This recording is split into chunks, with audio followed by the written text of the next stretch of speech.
We welcome you to the high country inside of the Holmes Convocation Center tonight, where the Appalachian State Mountaineers take on an old Southern Conference foe, the Furman Paladins. Hi everyone, Kendall Lewis, joined by the former coach John Reister here with you tonight. John, this is a big game. Could be a staple for both of these programs. You've got Furman, who checks in, looked really good at the Charleston Classic a little over a week ago. And the reason for that, they have two guys, Mike Bothwell and Jalen Slauson, veteran guys that can pick up the slack any way they need it. Oh yeah, Bothwell, Player of the Year candidate in SoCon, scores from anywhere on the court, just a tremendous offensive player. Jalen Slauson, now I tell you what, my opinion, he's the one who makes them go. Defensive Player of the Year in the conference last year, strong, gets to the rim, gets involved, second on the team in assists. I really love him, and he's going to be probably guarding Donovan Gregory tonight against the Mountaineers. Take a look at the App State starting five, usual suspects for Dustin Kearns and his group. Donovan Gregory, he's their Swiss Army knife, can play inside and out for this Mountaineers team. John, but who else has to be big for the Mountaineers to get a win tonight? Well, the guards have got to play strong and physical for the Mountaineers. One thing that jumped out on me on tape with Furman was when they played ODU, the ODU guards gave them a fit getting into the lane. Strong, physical, drives into the paint, and they didn't settle for three-point shots. Mountaineers kind of fall into that trap from time to time. The guards for the Mountaineers have got to be strong. They've got to attack, penetrate, and then find a way to get to shooters. Our players to watch, Mike Bothwell and Donovan Gregory tonight. See Bothwell, 57% from the field so far for the Furman Paladins. All right, John, let's get your keys to the game for both these teams. Well, to me, Appalachian State, transition defense is the big thing. Furman flies up and down the floor, make or miss. They've got to find shooters. They're trying to get it up quick, and they're trying to find threes. I already said they've got to attack and not settle for threes. For Furman, it's points off turnovers. They were plus 20 against South Carolina. Once again, gets them in transition. Points in the paint. Every win they've had this year, they've won the paint. App State wins the tip in their home whites. They've got the black letters, black numbers. Furman's in the purple with the black letters and black numbers. We are underway, 15 seconds in from the Holmes Convocation Center. And what you're going to see, Kendall, Furman is going to play a contained defense. They are going to have four guys in the lane off the ball. Mountaineers have got to continue to attack and then find shooters once they establish themselves in the paint. Pearson couldn't get the turnaround. Rebound to the Paladins. And J.P. Pagis, who had a big tournament at that Charleston Classic, #1 in purple. He's got to be big tonight as well. Slauson shot fake. He'll get in the paint. Extra pass. Furman loves to hunt the three. Teardrop off the back of the rim from Bothwell. And back come the Mountaineers. That was a good first defensive stance by the Mountaineers. Furman, a team that plays predominantly man-to-man on D. They have shown some 1-3-1 at times this season. Yeah, they're about 98% man-to-man. Good help side from Slauson. He took it away from Boykin. And what you're going to see on that post-up, what the Mountaineers like to do, is Furman is going to double from the baseline. Pagis knocks it down from three. And that's that transition offense. Pagis is going to run to that corner. They're going to try to find him. He's their first option on offense in that corner three. Furman on the board first. Harcum surveys the floor. Harcum shot fake. He'll step into a long J and connects. And that's what I'm talking about right there. They'll dare you to shoot the three. They'll fly out at you. Great decision by Terrence Harcum to take the mid-range jumper. Jalen Slauson, he can shoot. It was a Southern Conference Defensive Player of the Year last year. Sets his feet off the mark, tapped around. This will go back to the Mountaineers. And that's about the only spot you'll see Slauson shoot the three. Top of the key, that's his spot. He's only shooting 23% on the year from three, but normally at that top of the key spot, he's going to knock it down. Tyree Boykin with a basketball in his hands, a Division II transfer from Union, was the Gulf South Player of the Year last year. And Huey gambles, trying to intercept the pass. His momentum carries him into Pearson. He's charged with a foul. That's the first. And Kendall, you will not see Furman to make a lot of mental mistakes. High, very high basketball IQ. They're not going to foul guys 23 feet from the basket very often. Gregory, long on the floater, trying to stick it back in. Slauson corrals the rebound. Pegues, who knocked down that three just a moment ago, he'll kick it. Bothwell, good look, he couldn't knock it down. In transition come the Mountaineers. Boykin stutters, he'll spin in the paint. Pearson launches from deep. And right now, both teams a little bit cold shooting start. Mountaineers 1 of 5 from the field. Both teams are getting their normal shots, though. I think both coaches are happy with their execution. Slauson, a good look, long again. He's 0 for 2 from downtown.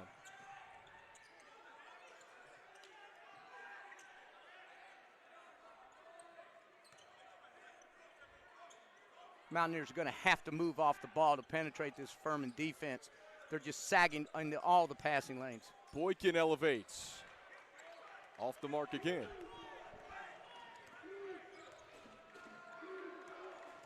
Huey backing his way in on Huntley. Off glass, you bet.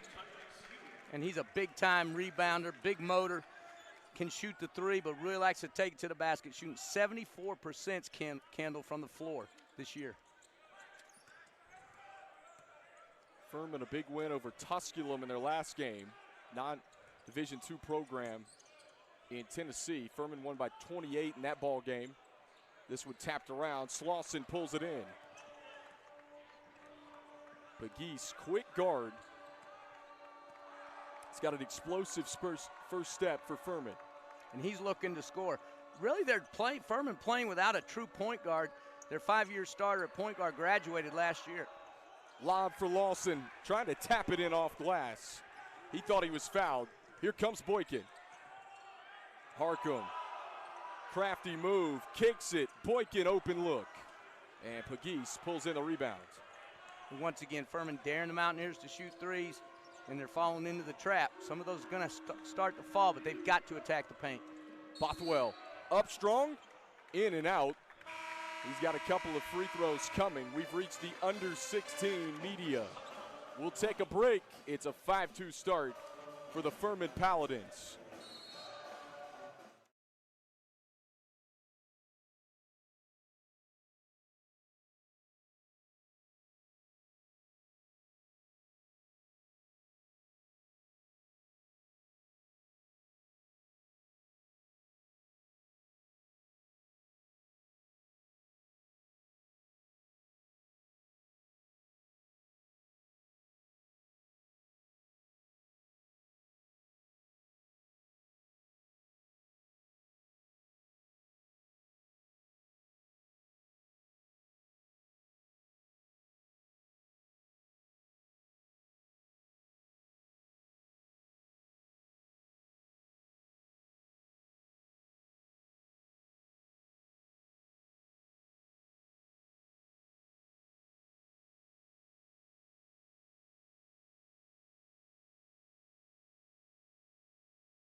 Bob Ritchie, year number 6, 115-48 as the head coach for the Furman Paladins. Won over 100 games. You see it last year, won his 100th game back in January. And for Furman, John, this is a team that's been knocking on the door to punching the automatic berth out of the SoCon for the last several years.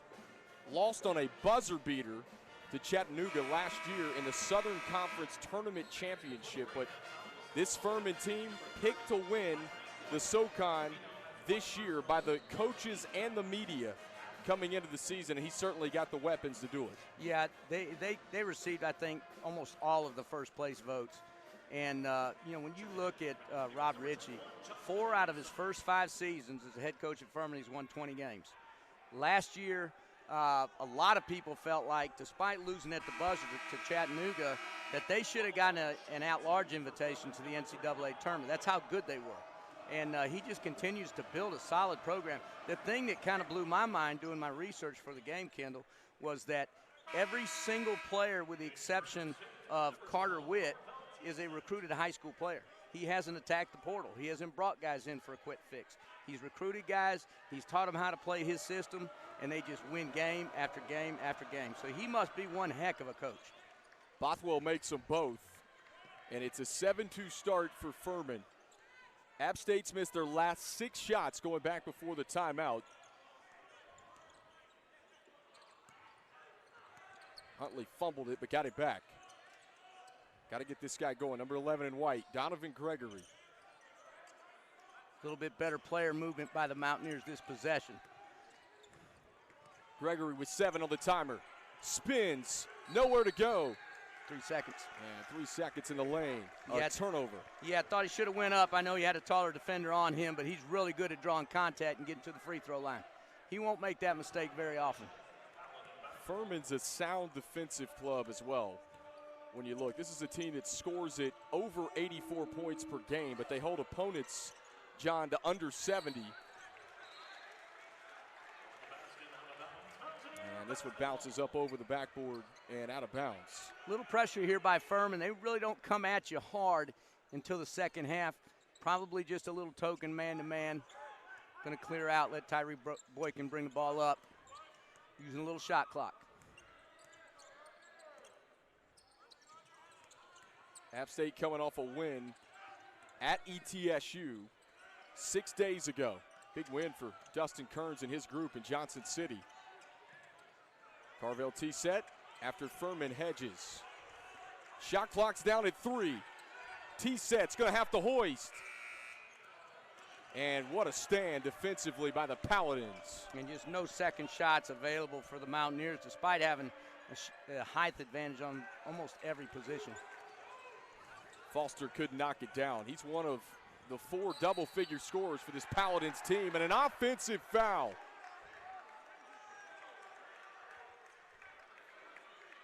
Nice footwork by Joe Anderson to slide up underneath Donovan Gregory after he left his feet. And John, not the start offensively for the Paladins either, but they are getting it done on this end. Yeah, I just, you know, until you see a team like Furman in person, you don't really realize how solid they are defensively. And, you know, they don't make mistakes on either end of the floor. If you're going to beat these guys, you're going to have to beat them. You're going to have to take care of the basketball. You're going to have to get it inside because they're not real big inside. And you almost have to play bully ball inside to get some of their players in foul trouble. Xavion Brown's in for the Mountaineers, as well as Debaji Walker.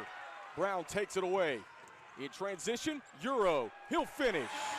There's the athletic ability of Xavion Brown. This guy could jump out of the gym. Yeah, had a nasty fall against ETSU. Had a sore back for a couple days, but coaching staff says he's fine, he's ready to go. Foster, one of 4 Paladins that average in double-figure scoring. Carter Witt's in the game for the first time for the Furman Paladins, the Wake Forest transfer. He dumps it inside. Down low, Garrett Heen trying to go to work and deflected out of bounds. It'll stay with the Paladins. Mountaineers have got to really keep an eye on Marcus Foster, number 5 for Furman. He is a dead-eye three-point shooter. That's all he's in there for, is to shoot threes. Well, and Joe Anderson, that's inbounding this basketball, is shooting 63% from three-point land in his last 5 games. There is shooters all over his Witt. Didn't draw iron, and a shot clock violation. Coming out of that timeout, Mountaineers have really stepped it up on the defensive end.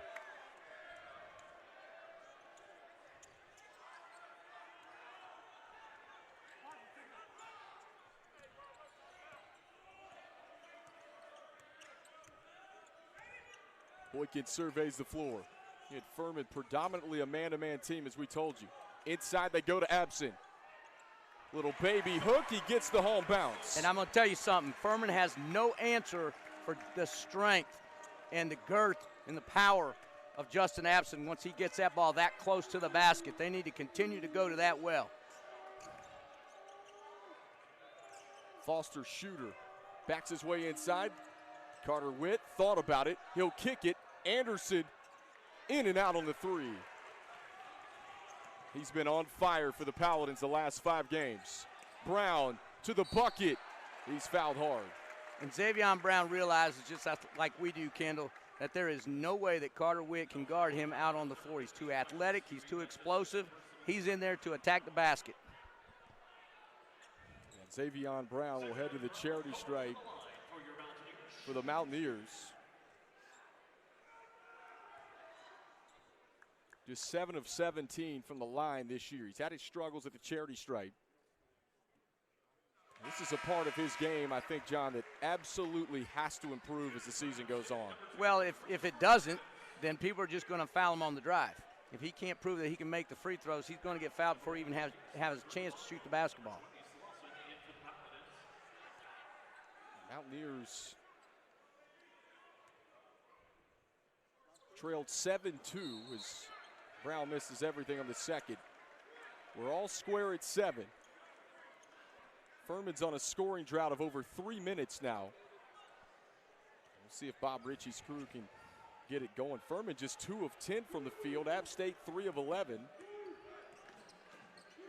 Yeah, I'd be shocked if Mike Bothwell doesn't touch the ball multiple times in this possession. Slauson rolls to the basket. Bothwell thought about the 3. Chris Mantis, good closeout for the Mountaineers. Bothwell with 9, shakes and bakes. Pegues rejected by Abson. Holy smokes, he just grabbed that out of the air.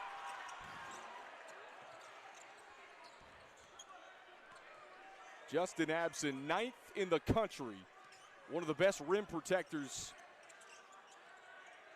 right now in the country. When you look at statistically, this guy averages over 3 blocks per game. And a whistle and a foul at 11:39 left to go in the first half. We'll take it with him. We've got a good one tonight. Furman and App State will continue right after these messages.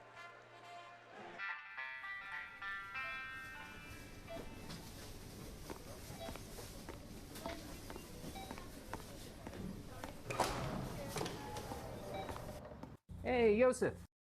Is everything okay in here?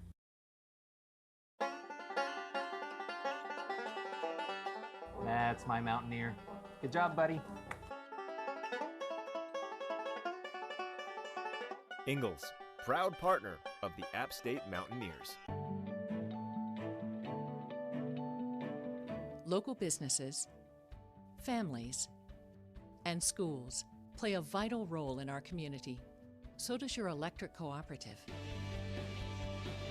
We do more than keep the lights on. By investing in scholarships, grants, and other educational opportunities, we power and empower the people we serve.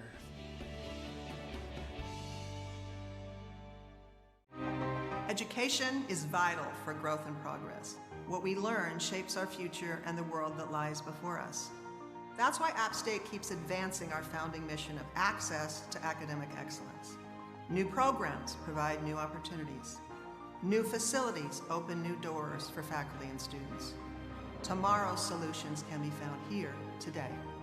Here at the premier public undergraduate institution in the Southeast, here at App State. Dustin Kearns, year number 4 here at Appalachian State.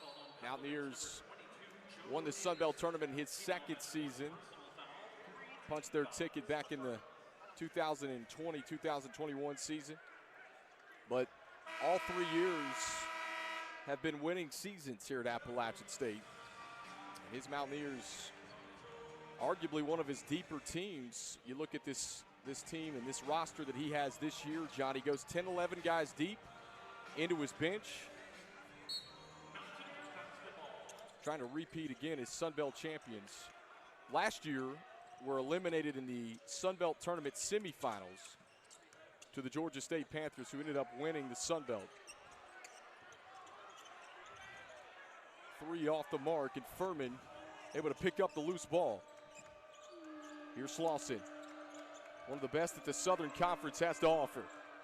The Mountaineers' transition defense has been outstanding thus far, only giving up one corner three to Pegues in transition.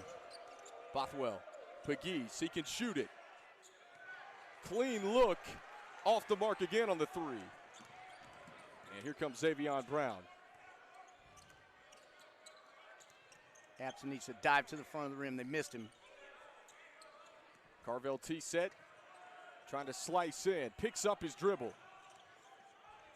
T-set from NBA range. This one tapped out, offensive board, and a fresh 20 for the Mountaineers. What a great tap out. Mantis off a curl. And Bothwell pulls in the rebound. Slauson knocked to the floor, and the foul against Debaji Walker. Yeah, I don't know about that, Kendall. It looked like Debaji just, we'll see here. I think he just kind of turned around and went to run up the floor. Yeah, brought the elbow down. It was inadvertent, nothing blatant about it. Good call by the official. They're going to pause to wipe up the floor, a little perspiration timeout. J.P. Pegues, number one here in purple. He struggled his first couple of games, but you look at that Charleston Classic, he really got going for the Paladins. He's going to have to be big for Furman in this game tonight. Mention these two teams, old Southern Conference foes, John. Yeah, Rob Ritchie's still looking for that third consistent option behind Slauson and Bothwell. Pegues is probably the guy that's going to end up being it. Turnover. Brown trying to lob it inside. Up ahead, here come the Paladins. Transition three, Foster. His foot was on the line. And foot on the line, that'll be a two. But boy, they get up and down quick. This is what Furman hunts, threes and layups. They want to get out in transition. You saw it right there. And you're right, Kendall. There's very little mid-range game offensively for them. They get into the paint looking to either hit a back cutter for a layup or kick it out for a three. Mantis looking for space.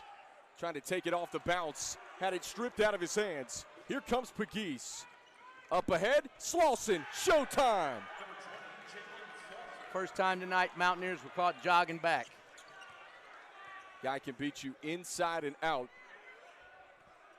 And back-to-back buckets for the Furman Paladins.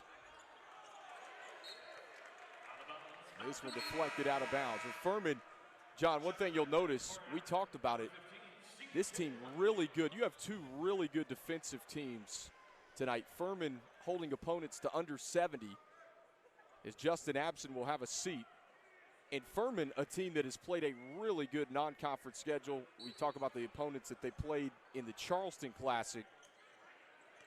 Taking down a Power 5 in the South Carolina Gamecocks, their final game of that tournament as well. Gregory trying to drop it off, deflected out of bounds again. And the Mountaineers have got to figure out that when they get deep into the lane, they need to go up and shoot the basketball. Everybody is collapsing around the penetration, and they either have to kick it out for a three or they've got to shoot. There's not going to be a lot of passes in the paint. Mantis shot fake. 5 on the shot clock. Gregory had it stripped away. Bothwell with the steal. Didn't have the numbers. He'll kick it back out to Pegues. Oh, Slauson cuts and finishes. So I tell you, the big difference when Justin Appson's not in the game. There's no fear to cut to the front of the rim when he's not in there. That's a 6-0 run over the last 117 for the Furman Paladins. Another takeaway. All alone, easy lay-in for Bothwell. And that's 2 straight turnovers for Donovan Gregory. He may be trying to do a little bit too much. Timeout, Dustin Kearns at App State. 8:14 to go in the first half. Furman on an 8-0 run. Jimmy, my man up there, we are not going to stop chasing the dream of raising dollars in your dream. Jimmy's dream was to beat cancer.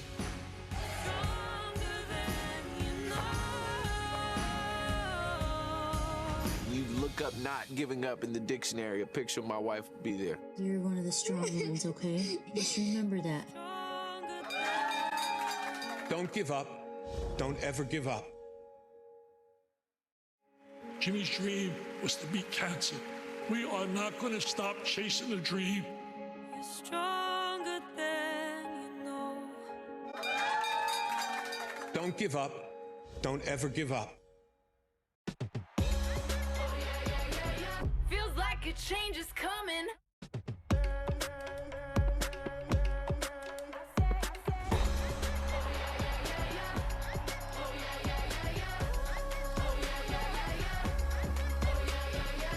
Feels like a change is coming. The ACC Big Ten Challenge begins tonight at 7:15 on ESPN. True story. If you want to stand out, you have to cross enemy lines. Ohio State, Duke, North Carolina, Indiana. Experience the ACC Big Ten Challenge. Begins tonight at 7:15 on ESPN.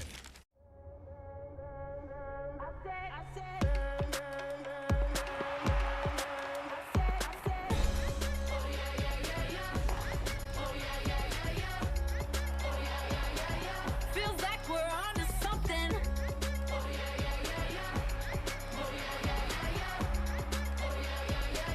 Feels like a change is coming.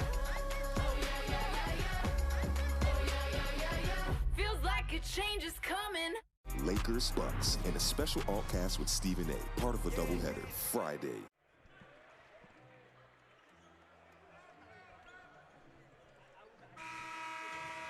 Take a look at the series history. We mentioned these two old Southern Conference foes. This is the 88th all-time meeting, and Furman with the slight advantage.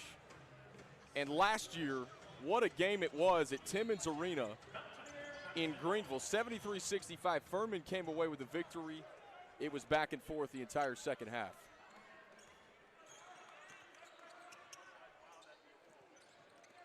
Little home and home series. You got to love that. These two teams, we mentioned it, 88th meeting all time. Well, we've talked about before, Kendall. I think Dustin Kearns is doing everything he can to bring back some of those Southern Conference rivalry games, but it's so difficult to schedule these days. They're made 3 or 4 years out, so his hands are kind of tied. I'm glad to see that they're playing Furman. I'd love to see him play Western Carolina. Slauson with inside position. Here comes a double. Garrett Heen from deep. Tapped around, a fight for the rebound, and Boykin tracks down the loose board. And I like the fact that they're pushing it up hard, hopefully to get a shot before the Furman defense gets set. Boykin blocked by Slauson. 3-on-2. Bothwell finishes off glass.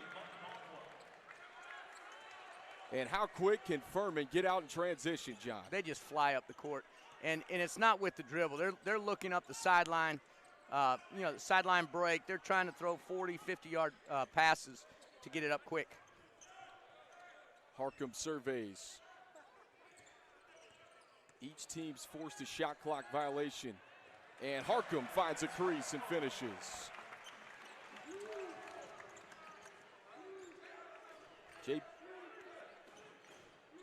J.P. Pegues with the basketball now for Furman. Scored just 2 points his first 2 games, but averaged over 12, 3 rebounds, and over 2 assists per game in the Charleston Classic. And an offensive foul called against Marcus Foster. Coach Ritchie's looking at him. He's like, what are you doing trying to penetrate? You're a shooter. You had a 3. Let it go.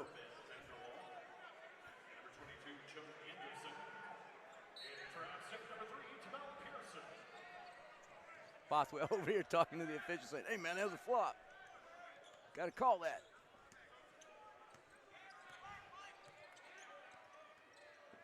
Boykin, shifty.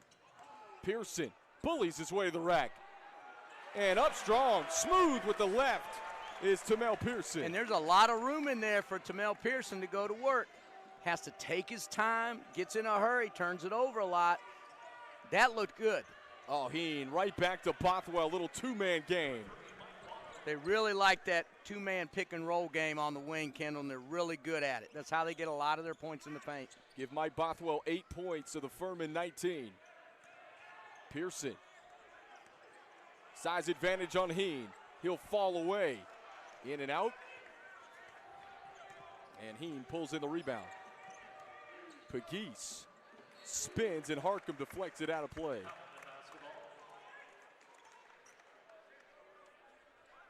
This will stay with the Paladins of Furman. They're going to get a sub in. Marcus Foster for Mike Bothwell. You know, the Mountaineers are playing pretty well defensively, Kendall, holding a 51% field goal shooting team to 40 to this point. They've just got to figure it out on the offensive end. Off a curl, Foster, he can stroke it, and that time it looked good, and he's feeling it. He's knocked down a couple of shots, John. You go back over the last 4.5 minutes. Hit a long two with his foot on the line, and that time a three. T-set, kicks it, active hands. There's Foster again defensively. And Bob Ritchie loves the hustle from Marcus Foster. And once again, you know, the Mountaineers right at the front of the rim and looking to kick it out. They need to go up and get the Paladins off of their feet, get to the free throw line. Largest lead of the game for the Furman Paladins. Both these teams struggled. Furman was 2 of 10 to start from the field. App State was 3 of 11. The Paladins have settled in. Pearson fouled hard, and he'll go to the free throw line for the Mountaineers. I like the aggressiveness of Tamel Pearson, taking it hard to the basket. Talking to Coach Kearns before the game, he's just waiting and waiting for Tamel to have a breakout game. He says it's there. He's just got to get in a rhythm, and this is a good way to do that. Attack the basket. He's a good free throw shooter at 81%. So good things going to happen as long as he keeps being aggressive. Well, he had a big game at Louisville. I think that was arguably his best game of the year for the Mountaineers in their win against the Cardinals. Mountaineers led the entire game at Louisville. They dropped 2 of 3 here in Boone a little over a week ago. Now the Mountaineers with a big test tonight against an old Southern Conference foe. And right now the Furman Paladins with a double-digit lead here late first half. Foster from deep. And Pearson pulls in the rebound. Good closeout by Tyree Borkin. Made it difficult to get that shot. Anderson reaches in and takes it away from Pearson. He'll drop it off to Foster. Pegues kicks it. Anderson. Extra pass. Gotta love the ball movement, and the Paladins can't knock it down. Boy, Furman's gotten really good looks this entire first half.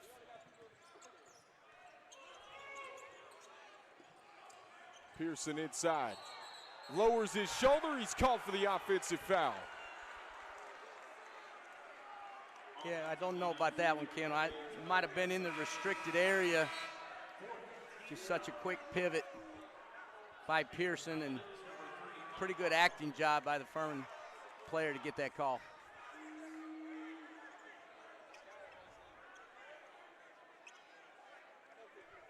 We'll take a second look at that. Yeah, anytime a player leaves his feet on a charge, you know he's acting.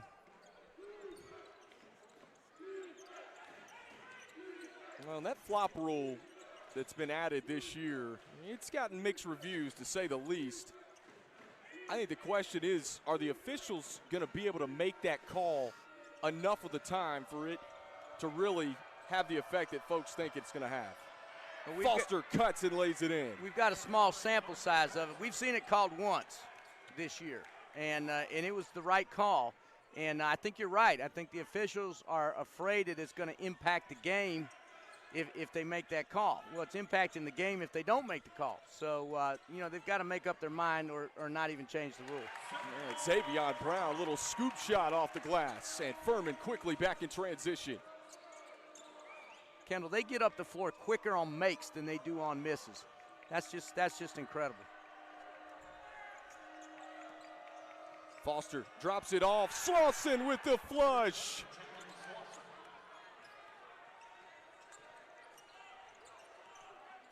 give Jalen Slauson 6 points here the first half. Absent, size advantage inside. Oh, nice bounce pass. Boykin had an open look, and Slauson corrals the rebound. And Slauson's the one who makes them go, Kendall. When he's playing like this, they just feed off of his energy. Pegues out of control. Called for the offensive foul. That'll take us to immediate the 2:43 mark. Furman by 12, 26-14.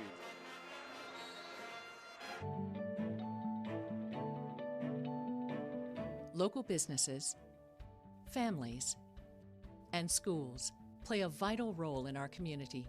So does your electric cooperative. We do more than keep the lights on. By investing in scholarships, grants, and other educational opportunities, we power and empower the people we serve.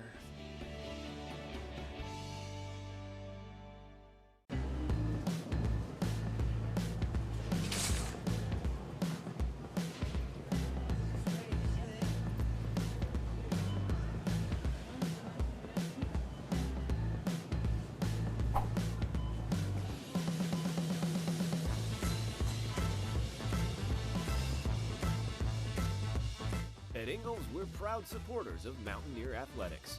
Ingalls, everything you need for game day. Education is vital for growth and progress. What we learn shapes our future and the world that lies before us.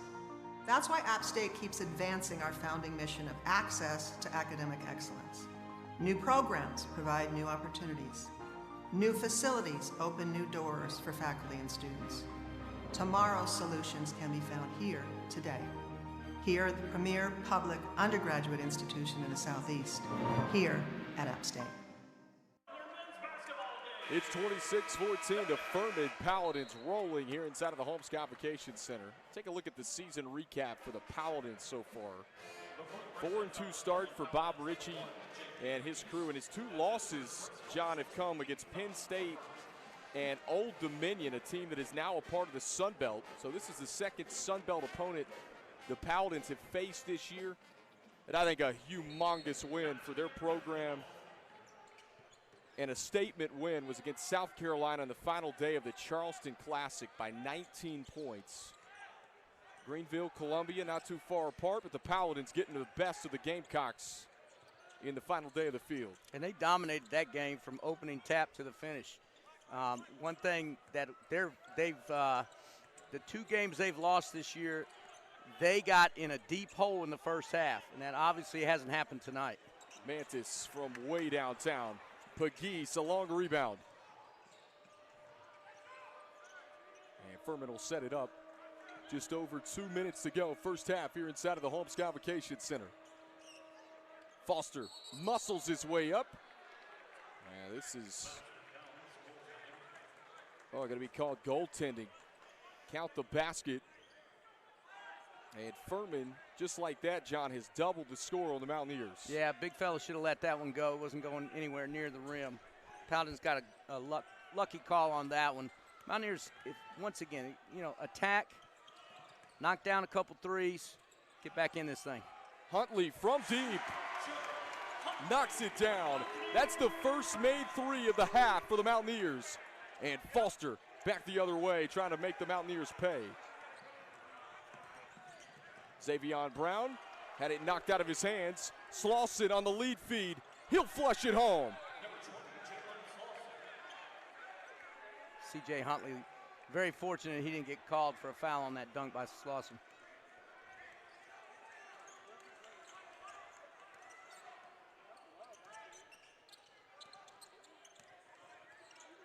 T-set on the step back, thought about the 3. Mountaineers 1 of 9 from three-point land in the first half. And Heen pulls in the rebound. Furman quickly pushes the tempo. And Bothwell had it cut off by Brown on the baseline. Bothwell spins. Look what I found. On a deflection right into his hands, and Mike Bothwell's in double figures with 10. Everything bouncing Furman's way right now, Ken. The Mountaineers have just got to, they've got to continue to attack.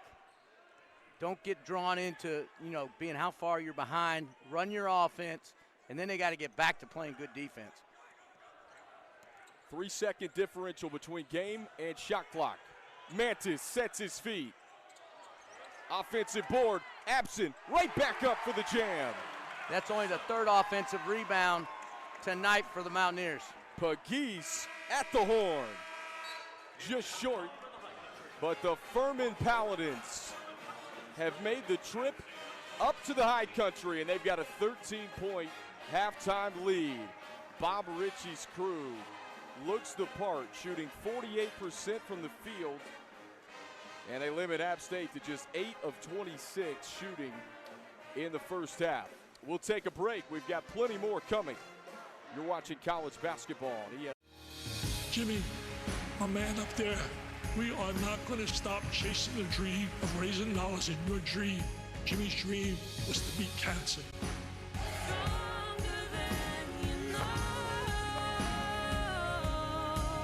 You look up not giving up in the dictionary, a picture of my wife will be there. You're one of the strong ones, okay? Just remember that. Don't give up. Don't ever give up. Jimmy's dream was to beat cancer. We are not going to stop chasing the dream. You're stronger than you know. Don't give up. Don't ever give up. Feels like a change is coming.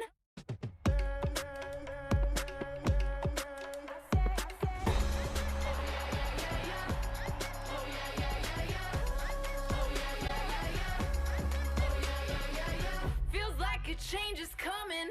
The ACC Big Ten Challenge begins tonight at 7:15 on ESPN. True story.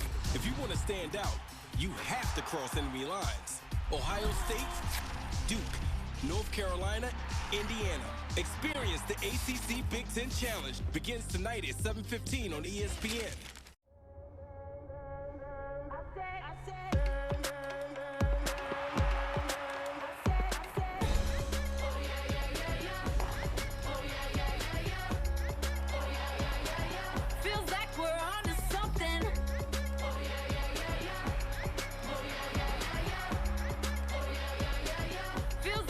Change is coming.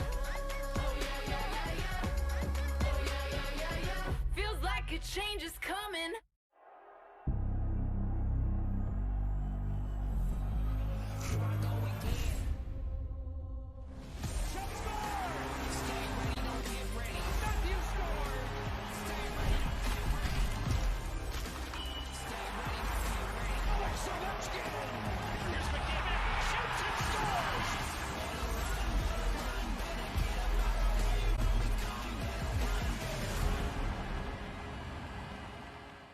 Lakers, Bucks, and a special alt-cast with Stephen A., part of a doubleheader, Friday.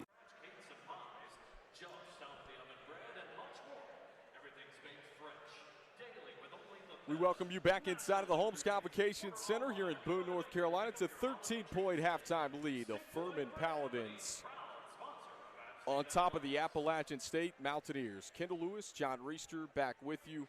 So, John, you look at Furman, 48% from the field in the first half, the Paladins, but defensively, this team really able to bother the Mountaineers.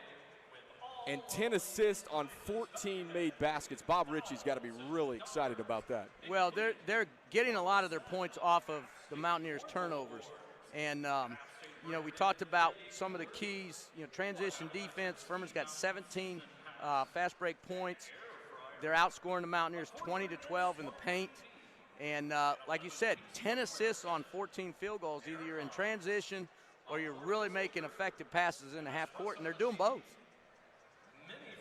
No question about it. The Mountaineers won the rebounding battle 19-16 in the first half. Neither team can really get it going from three, though. You look, only combined 3 made threes in the first half. Furman was 2 of 15. App State just 1 of 11. C.J. Huntley had the lone triple there late in the first half. That didn't come with a little over 2 minutes left in the first half. But Furman, 17 points, 17 fast break points, John. That was one of your keys coming in. This team really gets up and down the floor. Yeah, and boy, I tell you what, they're a blur. Amazing thing is they get up faster on the Mountaineer makes than they do on the misses. That has probably a little bit to do with the Mountaineers setting guys back in transition defense. But I'm going to tell you something, scary thought. Preparing for this game, Furman shoots a much higher field goal percentage in the second half than they do in the first half. So Mountaineers have got to just step it way up coming out of the locker room at halftime, because the Furman guys aren't going to miss many shots in the second half. The largest deficit for the Mountaineers all season has been 10. It's 13 for the first time this year. The Furman Paladins leading the Mountaineers 32-19 at the half. We'll be right back.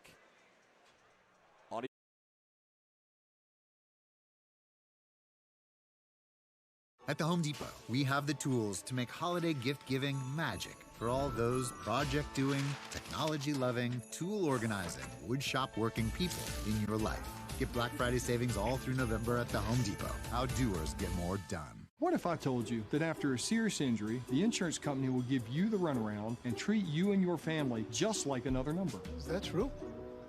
So they're not like a good neighbor. Don't go it alone. Get Grimes-Teiche Anderson. The ACC Big Ten Challenge begins tonight at 7:15 on ESPN. Are you ready for football to get down to the nitty-gritty? Or whatever this is? Are you making plans for football? Flying for football? Flexing for football? And brushing up on your Spanish for football? Tu defensa es basura. Eso. Are you standing up, breaking down, and staying hyped for football? Good. Then you're ready. So where were we? The playoff. Only a handful of teams remained, hailing from kingdoms far and wide across the college football land, all vying for a spot in the playoff. Soon, they would take part in an epic playoff battle for the right to call themselves national champions. And then what happened? We'll find out soon.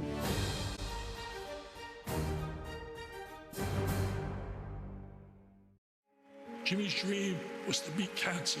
We are not going to stop chasing the dream. You're stronger than you know. Don't give up. Don't ever give up. It's a beautiful time for basketball, where freaks challenge kings and dynasties old and new collide. Lakers Bucks in a special all-cast with Stephen A., part of a doubleheader, Friday on ESPN. What did you expect? Did you think you could relax? Or had you convinced yourself some records were forever? That you'd seen everything there was to see? Or have you realized you can't look away and you don't know the future and that the game has never been better? That is hockey.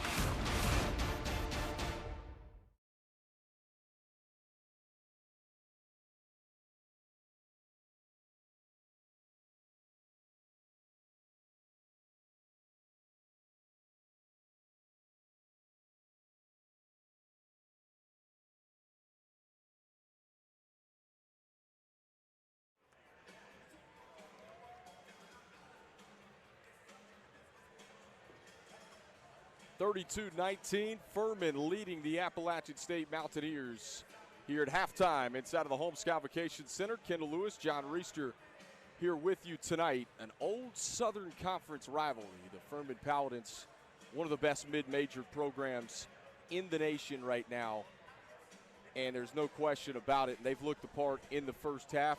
We'll take a look at some highlights from these two teams. Furman, they love the three ball, John. However, they were 2 of 15 from downtown. They got most of their stuff in transition in the first half. Yeah, they're lightning fast up and down the floor. Got a lot of threes, but, you know, once they got into the half court, as we saw right there, they started really slicing and dicing the Mountaineers' defense, getting into lane with some backdoor cuts. Mountaineers, Justin Apson right there, one of the bright spots for the Mountaineers, finishing strong, down in the paint, blocking that shot. What an incredible block. And, you know who's been really quiet? Donovan Gregory. Played 8 minutes in the first half, couple turnovers, which are very uncharacteristic of him. Mike Bothwell and Jalen Slauson combined for 18 of the 32 Furman points in the first half. And you see Furman able to turn defense into offense, John. When you look at it, the Mountaineers turned it over 10 times in the first half. Furman got 15 points off of those turnovers.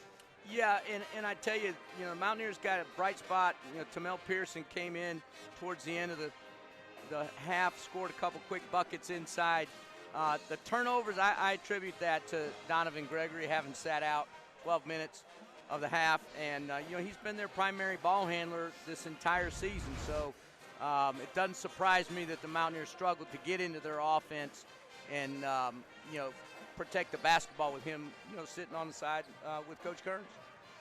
Well, here's a look at the players to watch, an update on how things were able to shake out in the first half. Mike Bothwell, 10 points, 4 of 7. And Donovan Gregory, as you mentioned, John, he's got to get going early and often in this second half for the Mountaineers to have a chance. Yeah, he's got to get going. He's got to score, get to the line, get involved. And to be honest with you, Kendall, I think really the only way they get back in this game is they've got to start raining some threes.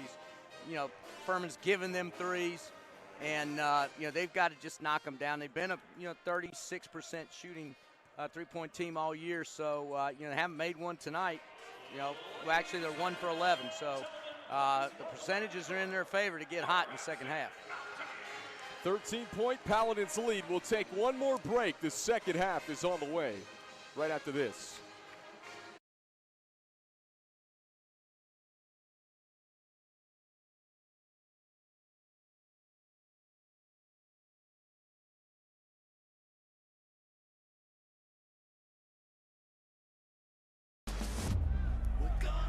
Tyson Fury. Garrett, Chisora. Look at this. Coming at you like lions. Something right out again.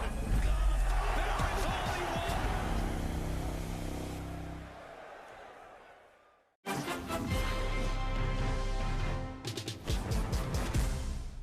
It's a beautiful time for basketball. Lakers, Bucks, and a special all-cast with Stephen A., part of a doubleheader, Friday on ESPN. Jimmy's dream was to beat cancer. We are not going to stop chasing the dream. You're stronger than you know. Don't give up. Don't ever give up. It's a beautiful time for basketball, where freaks challenge kings and dynasties old and new collide. Lakers, Bucks, and a special all-cast with Stephen A., part of a doubleheader, Friday on ESPN.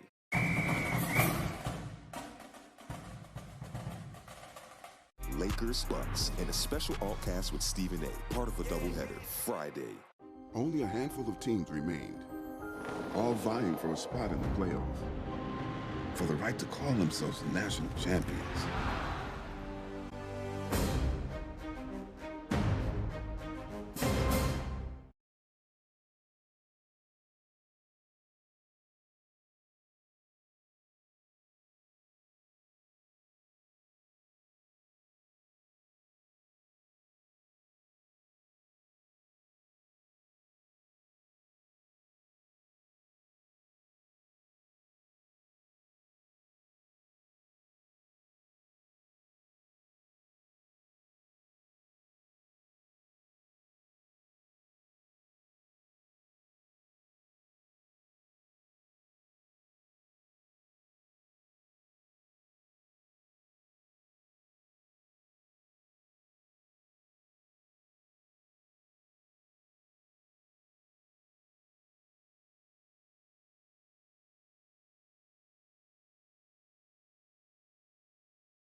Furman leading Appalachian State 32-19 at halftime here on ESPN Plus.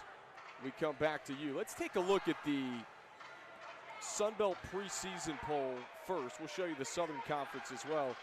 Appalachian State picked to finish 7th in what should be a really good Sun Belt Conference again. You know about Louisiana, Texas State. Those teams have loaded up in the portal. I'll tell you what, John, though, when you look at this, Old Dominion picked to finish 9th. That's one of Furman's losses. And Southern Miss, how about the start for Southern Miss this year? Those are two teams I think you got to pay attention to in the Sun Belt Conference. We flipped the script and looked at the Southern Conference. It's the Furman Paladins picked to win the league. Got to the Southern Conference Tournament Championship last year where they were knocked off by a buzzer beater to Chattanooga. And they had all the votes from the media and the coaches' perspectives in the SoCon preseason polls this year. But a really good conference. Samford has loaded up in the transfer portal this year. Yeah, Wofford and UNCG always contenders as well. Yeah, I think their main competition is going to be Samford. They brought in 2 big-time players that were picked first team preseason, all conference. So that's going to be interesting. But what they got going for them is they've got veteran presence, they've got a great coach, and they've got depth. So they're definitely the team to beat. Paladins with the basketball to start the second half, and it's Jalen Slauson knocking down the 3. That's almost a dagger, John. Not what you want if you're the Mountaineers to start off the half, and Furman with a 16-point lead. Boykin kicks it. Harcum, he'll try it from distance. Off the mark. Mountaineers need a strong start early here in the second half. Furman's a tough team to come back on by how well they defend you. Shot fake from Foster. He got Boykin in the air and draws the body contact. And Kendall, you know, just to add something to that, they're so smart, high basketball IQ. They're not going to beat themselves. So you've got to do some things to beat them. Oh, nice roll. And this time Huey met at the rim. Couldn't flush it away. It's about the 5th dunk Justin Abson's blocked this year. No fear in that young man. And Gregory hit on the elbow going up for the shot. He'll have a pair of free throws. And that's a matchup I've been wanting to see all night. Very first time that Jalen Slauson's actually matched up with Donovan Gregory. Donovan got the best out of him this time, but that's going to be a good one to watch. Two guys that can both play inside and out. Gregory scoreless in the first half.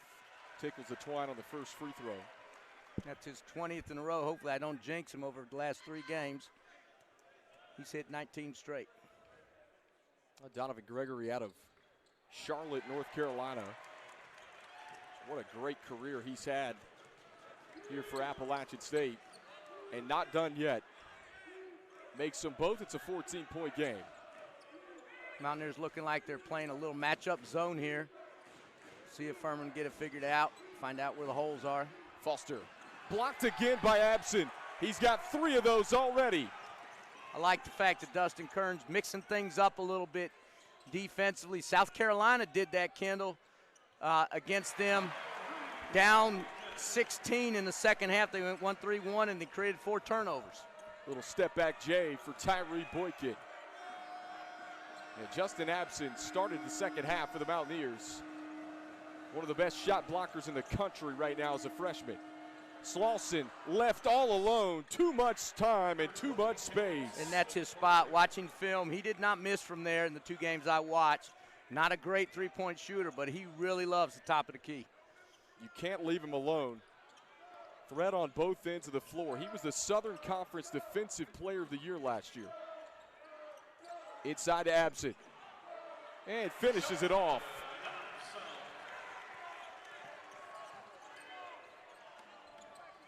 Jalen Slauson. Oh, he got a walk. Nope, they got it. His feet, he traveled. And the zone's given Furman a little trouble. 3 straight possessions without a score. Mountaineers have got to capitalize on it now. A little bit of life here in the building.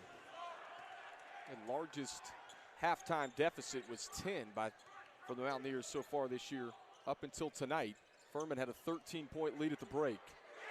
And Boykin buries it from 3.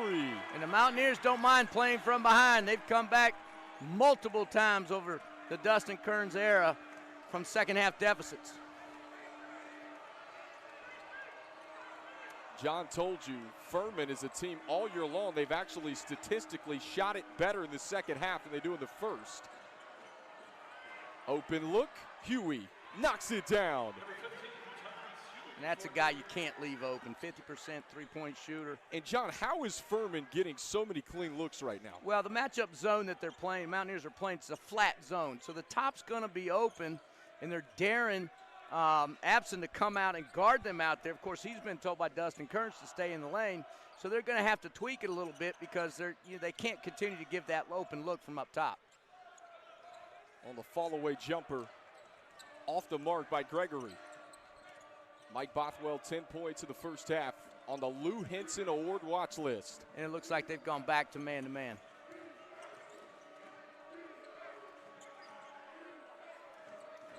Shooters all over the floor for the Paladins. Foster through contact. Bothwell with 8 on the timer. Bullies his way inside. Had it poked loose, trying to save it, and it's out of bounds. And this will go back to the Mountaineers.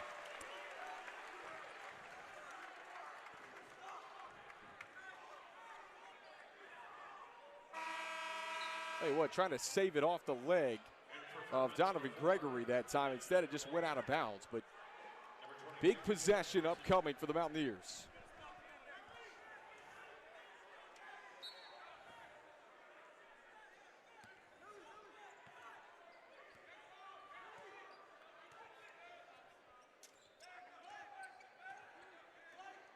Gregory's only 2 points have come from the free throw line here early in the second half. Boykin wanted it again from 3. And he's a guy that can score in bunches. Trying to get him going after he made that 3 is not a bad idea for the Mountaineers.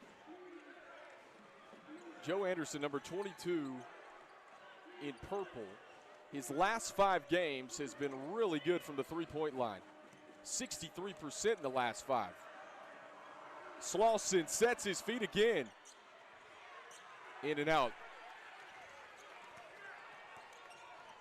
Trail 3 will be there for Boykin.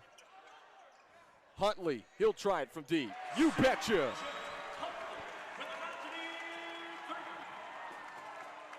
Getting back in it, but they've still got to get stops. Bothwell in the paint. Losing control of the basketball was Vanderwall. And a tie-up, possession arrow is going to give it to the Mountaineers. We'll take a break at the 15-minute mark. Here come the Mountaineers.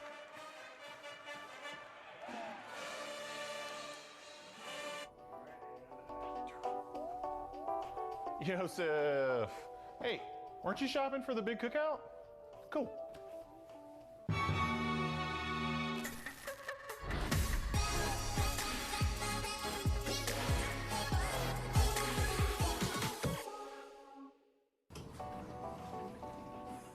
Man, Joseph, you were on it. Good job.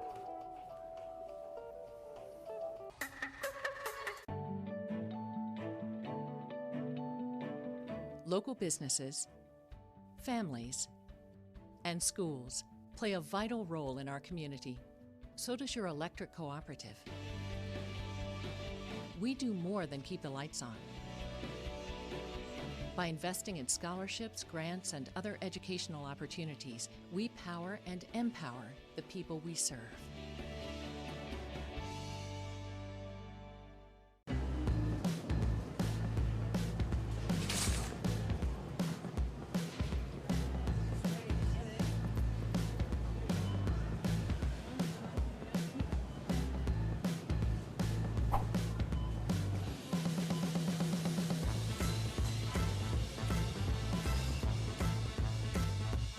At Ingalls, we're proud supporters of Mountaineer Athletics. Ingalls, everything you need for game day. Education is vital for growth and progress. What we learn shapes our future and the world that lies before us. That's why App State keeps advancing our founding mission of access to academic excellence. New programs provide new opportunities. New facilities open new doors for faculty and students. Tomorrow's solutions can be found here today.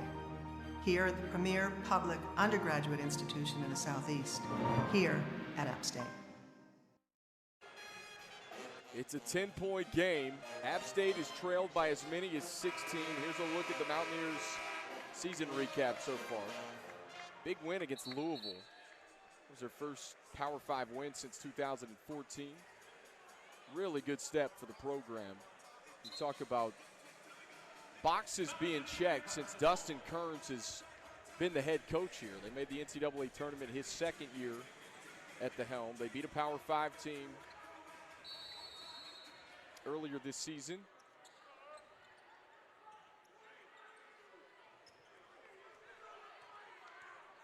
They've got a tough Sun Belt conference this year with 4 new teams joining the league as well. Anderson, active hands, he poked it loose. Pegues in transition. Extra pass, Vanderwall for 3. And off the mark is Xavion Brown, skies for the rebound.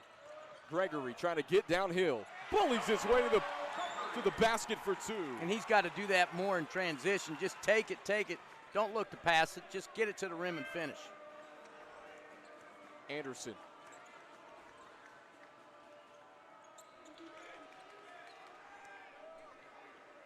Scoring drought of over 2.5 minutes for the Furman Paladins.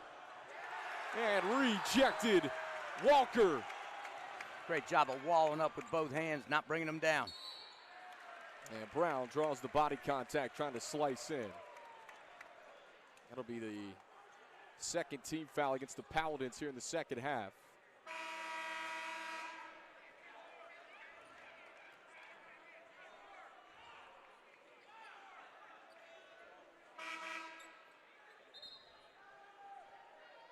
Donovan Gregory will trigger it in for the Mountaineers. 14:02 left to play.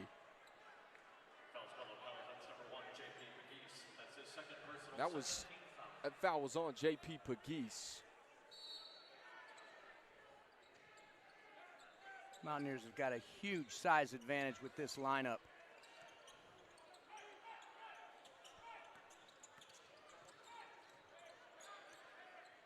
Gregory surveys, he'll pull up on the J. Cash money for Donovan Gregory. Just his second make from the floor, John, but App State's within 6. Well, that's what they missed in the first half. Somebody's going to just take control of this offense and run it like it needs to be running. When it breaks down, just take over. Foster nearly turned it over. Got it back. Huey from distance. And Heen fouled from behind by Huntley. Yeah, Garrett Heen, good job of walling off Huntley, boxing him out, doing the work while the ball was in the air. C.J. Huntley's got to work a little bit harder to get around him. We'll see it here in the replay. Got him hard on his back. C.J.'s got to spin off of that, which will force Heen to hold him. Maybe he'll get the call against Heen instead of against Huntley. Furman basketball, they're on a scoring drought of over 3.5 now. Now these out-of-bounds plays here, they're going to get in a line, and they're going to try to get a three-point shot. I would look for either Bothwell or Foster to get this shot.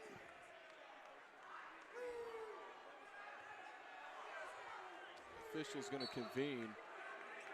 Getting a little bit chippy here. Look at these two teams, old Southern Conference rivals. Foster off the mark on the 3.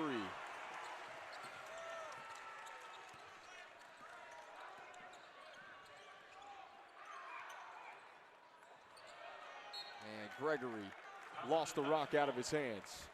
That's 5 turnovers for Donovan Gregory in this one, John. You know, and Jalen Slauson's had a lot to do with that. Defensive Player of the Year in the Sun Belt Conference. I'm sorry, in the SoCon. And he's giving Gregory fits when he's matched up with him. Donovan Gregory didn't all of a sudden become a bad basketball player. Bothwell trying to take Xavion Brown inside. Bothwell muscles his way up. Heen, offensive rebound. Huntley blocked it. Outlet Boykin. Boykin spins, looking for the baseline. A lot of contact. And can't finish on the doorstep. I thought there was a foul on that.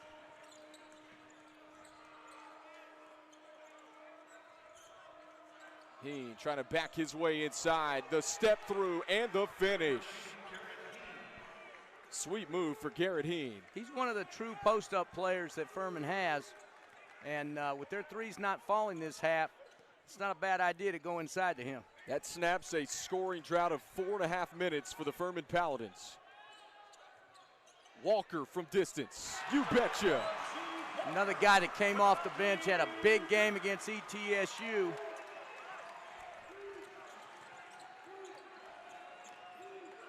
Bothwell, corner pocket three. Slauson on the offensive board. Foster from straight away. Cash money. Boy, that kid can shoot it. Marcus Foster, an absolute sniper from downtown, gives the Paladins an 8-point lead.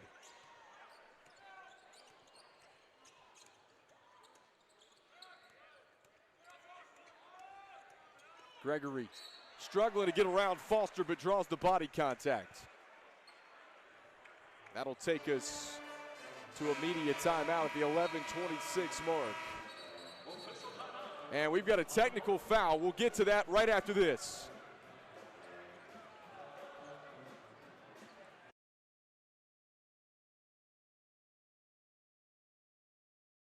You can feel confident Continental is the smart choice in tires. Can they handle extremes? Yep. Tested from the Texas desert to near the Arctic Circle. Really? Really.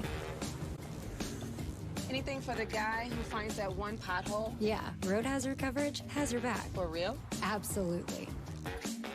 Were they made by like a bajillion engineers? Well, closer to 100. Continental. Welcome to the smart choice in tires. People who come to Cricket, stay with Cricket.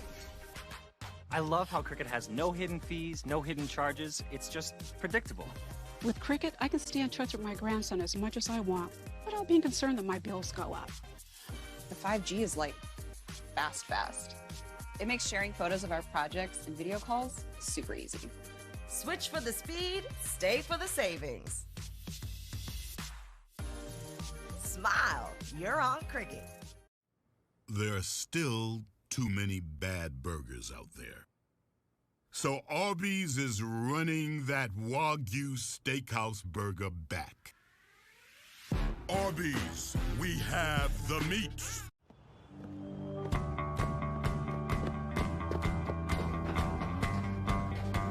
Some days it feels like you could run forever.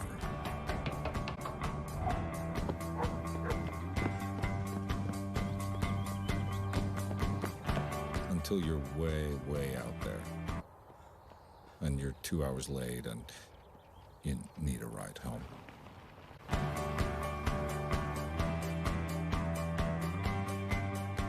It's a beautiful time for basketball. Lakers, Bucks, and a special all-cast with Stephen A., part of a doubleheader, Friday on ESPN.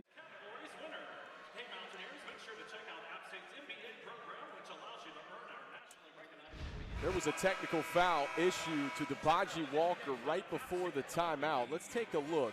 Some jawing between Slauson and Walker. And there it is right there.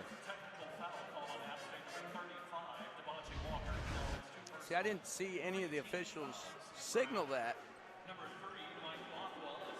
So Mike Bothwell will shoot the technical free throws for the Furman Paladins. John, this could prove to be costly. Bothwell 87% at the line. Well, Mountaineers had all the momentum going into that timeout. Why are you risking that by jawing with the other team, and it's a dead ball situation going into your huddle? Bothwell makes them both. And then you had a personal foul as Gregory was trying to slice in. So now Donovan Gregory will shoot the common free throws for the Mountaineers.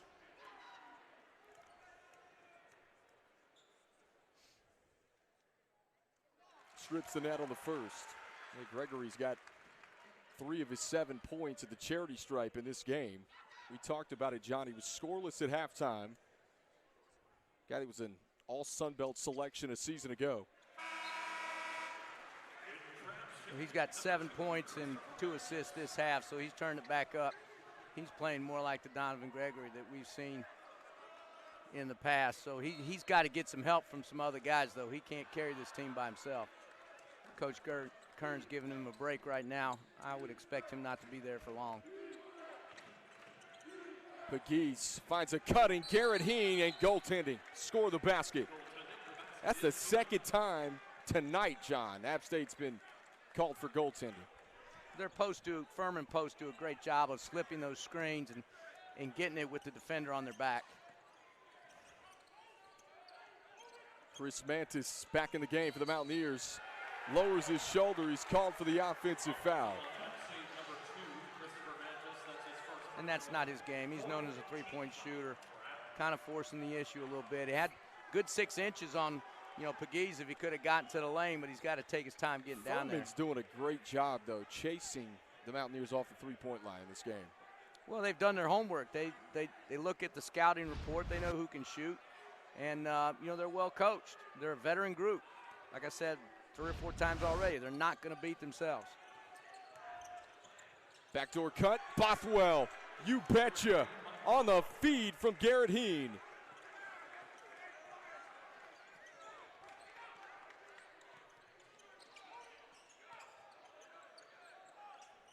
T-set from way downtown. John, I think he hit that one from River Street. Yeah, I tell you what, I think he might have been standing on Coach Kearns' feet when he shot that one. And a timeout at the 10:43 mark. Oh, we'll take it with him. 52-43, Furman by 9. You can feel confident Continental is the smart choice in tires. Can they handle extremes? Yep. Tested from the Texas desert to near the Arctic Circle. Really? Really. Anything for the guy who finds that one pothole? Yeah, road hazard coverage has your back. For real? Absolutely. Were they made by like a bajillion engineers? Well, closer to 100. Continental. Welcome to the smart choice in tires.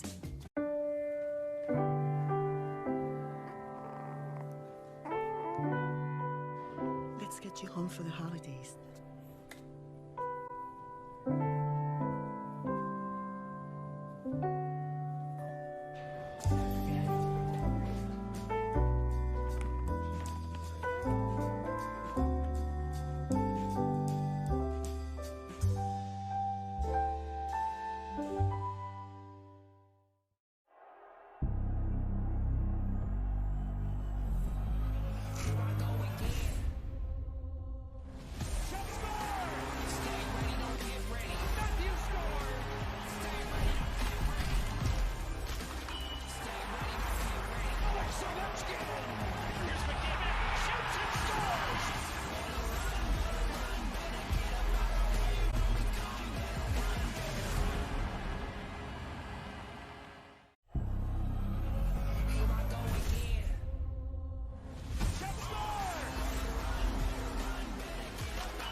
Jimmy's dream was to beat cancer. We are not going to stop chasing the dream. You're stronger than you know. Don't give up. Don't ever give up.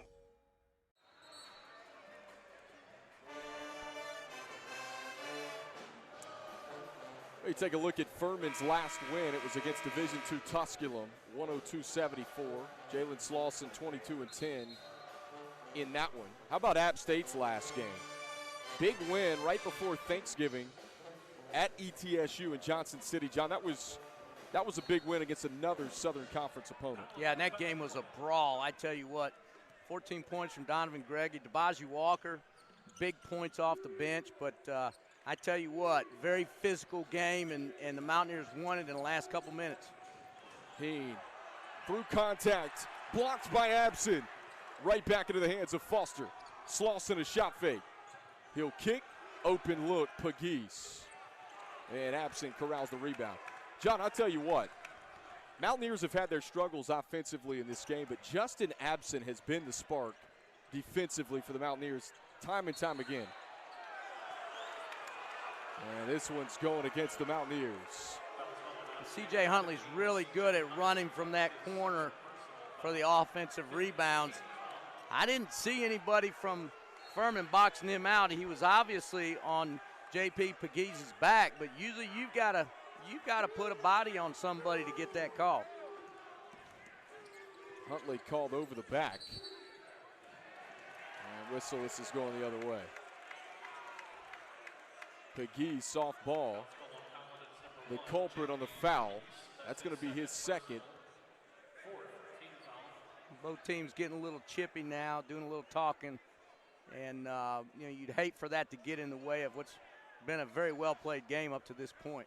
We saw a technical foul issued on D'Baji Walker a few minutes ago in this game. Bothwell gambles. Harcum to the bucket and the foul.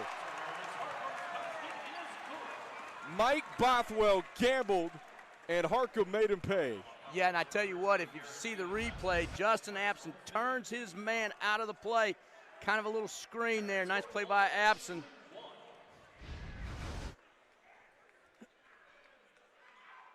Terrence Harcum a chance to complete a three-point play. He's been really good at the free throw line this year. Strips it. Almost 90% is Terrence Harcum at the free throw line this year.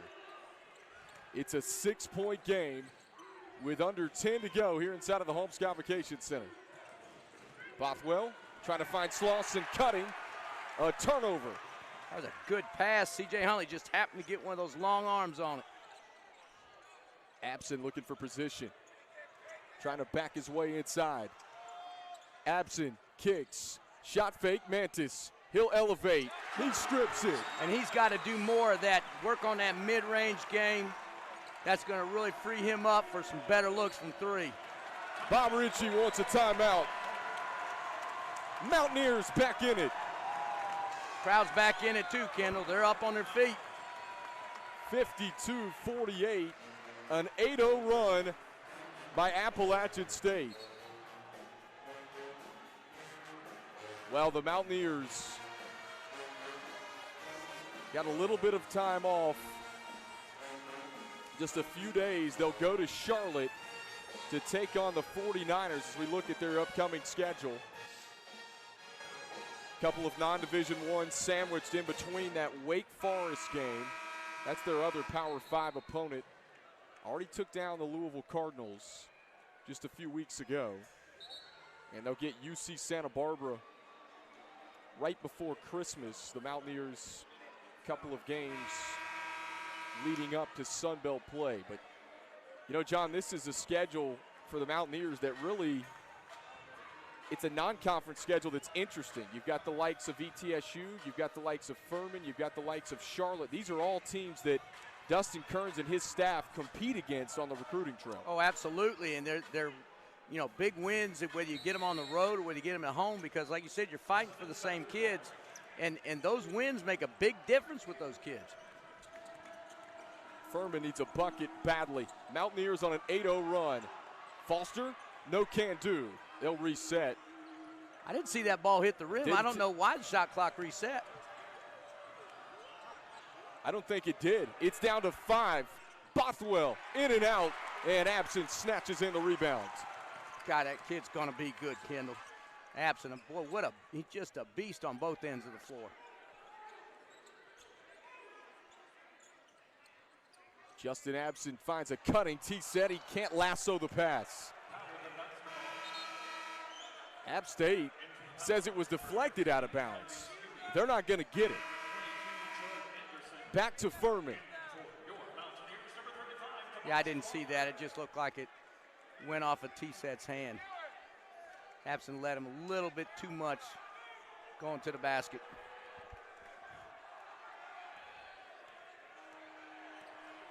Furman on a scoring drought of right at 2.5 minutes. Furman's had a couple of droughts, John, in this second half. They went on one early in the second half of almost 4.5 minutes.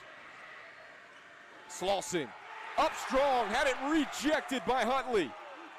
Gets it back through contact. Just over 8 left to play. Backdoor feed, Huntley sticks it in off glass. Now this crowd's in it. 2-point game. Slauson spins, lost his footing, turns it over. Mountaineers a chance to tie or take the lead. Harcum blocked once, back up, how about 3 chances? And we're square at 52.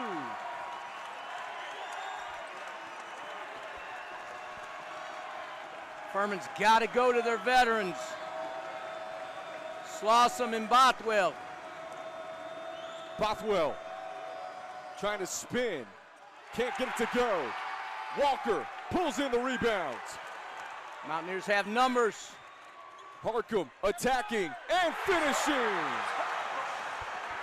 My goodness, the Mountaineers have exploded. And they've done it on the defensive end. 14 straight points. Shutting down the Paladins. And that does not happen to the Furman Paladins. They do not get shut down on the offensive end.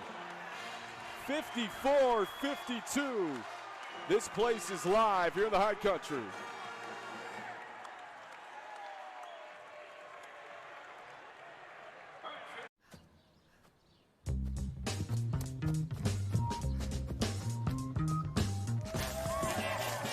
Yeah, every block counts. You can feel confident Continental is the smart choice in tires. Can they handle extremes? Yep. Tested from the Texas desert to near the Arctic Circle. Really? Really. Anything for the guy who finds that one pothole? Yeah, road hazard coverage has your back. For real? Absolutely.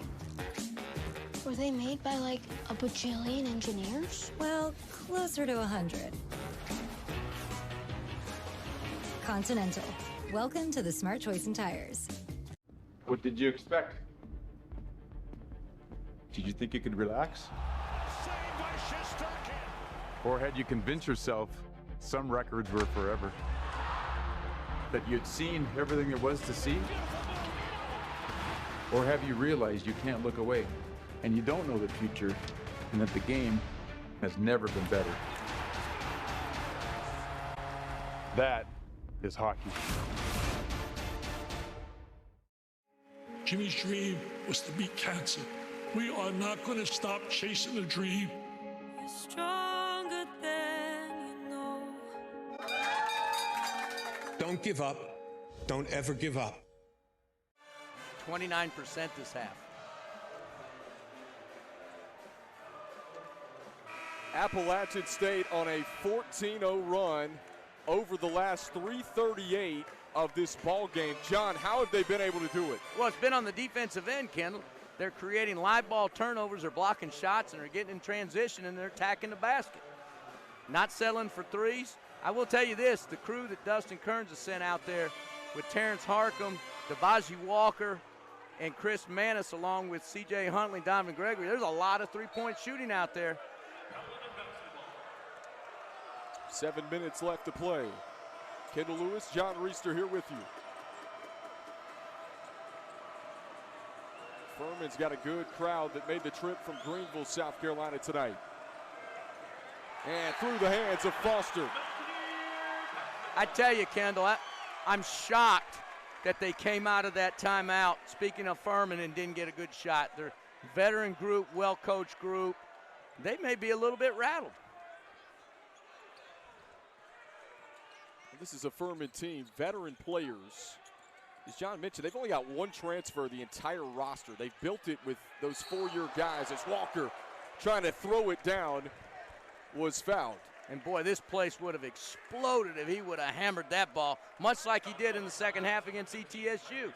Well, he had a big-time jam that was the Sports Center #1 play at ETSU that was similar. to what he was trying to do there. And instead, he'll go to the free throw line. And he's got to take his time. These are big free throws. Leaves it short on the first. Yeah, leaning a little bit backwards, free throw shooters. You got to lean forward. You got to get your shoulders forward over your toes, and the ball will never fall short. Walker's guy that's only a 57% free throw shooter all the year, goes 1 of 2. That one looked a lot better. Now they got to dig in. They've gotten back in this with defense. All of a sudden, the Mountaineers lead by 3.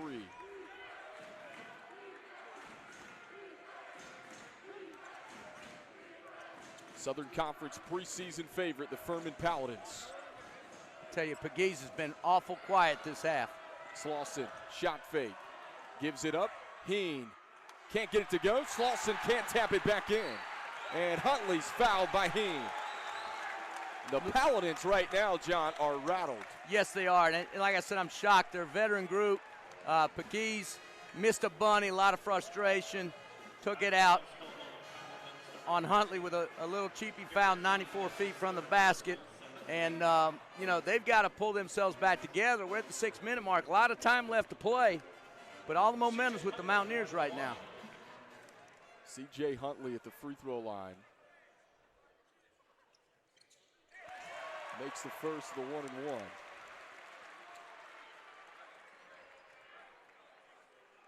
Furman just picked up their 17th foul of the half. And makes the second. It's a 5-point App State lead. That was their first lead of the game back at 54-52.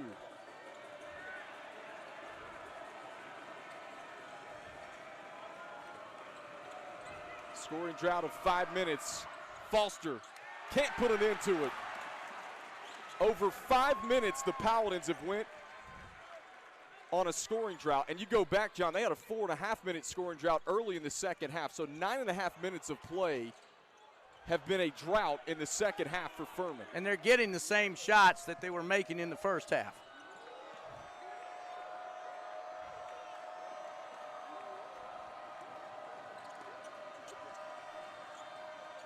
Just over 5 left to play. Foster kicks it. Furman just stagnant offensively. 7 on the shot clock. Pegues sizing up Walker to the bucket. Can't get it to go off glass, but an offensive board and a fresh 20. And Furman will hit the reset button. Slauson reverses it home. Wow, a 5.5-minute scoring drought comes to a close. And the veterans are going to bring them back into this. Slauson and Bothwell, they've got to touch the ball. They've got to attack the basket. Trying to feed it inside to Huntley. Just snatched out of the air by Slauson. Quickly in transition, Bothwell to the bucket. He's fouled. That's a tough call on Donovan Gregory. He was backing up the whole way. Obvious contact, but if you're backing up, you obviously aren't initiating it as a defensive player.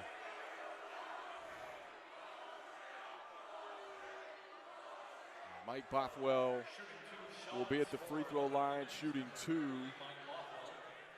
for the Furman Paladins. And boy, did they fly up the court on that turnover. Here we see Donovan's in retreat mode, and I don't know. That's a tough call. Bothwell's a perfect 5 of 5 at the charity stripe for the Furman Paladins. This is a guy that is on the Lou Henson Award watch list, John, along with Jalen Slauson. That award is given to the country's top mid-major players. Just to tell you how good this Furman team is.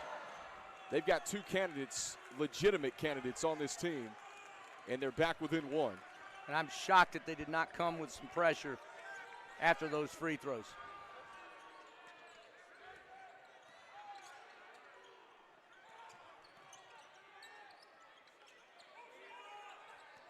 Chris Mantis, known as a shooter,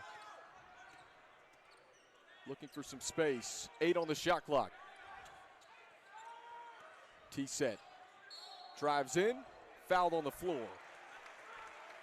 And that is team foul number 8 on the Furman Paladins. He'll go to the line to shoot the 1-and-1. App State in the bonus. And Carvel T-Set at the free throw line. How about this, John? His first trip to the free throw line of the season.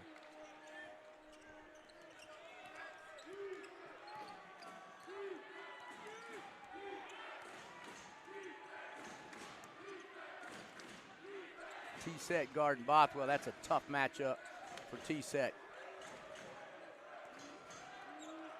Foster had a big first half. 6 on the timer. Slauson a shot fake. Pegues from deep. Off the mark, but an offensive board by Bothwell. And the offensive boards are really taking the wind out of the sails for the Mountaineers. That's really discouraging. You work so hard through that shot clock and you give them another opportunity. Bothwell looking for the baseline. Rises, can't get it to drop, but he's going back to the free throw line. Furman and App State, a classic. It's crunch time here in the Holmes Convocation Center. 3:23 left. We'll be right back.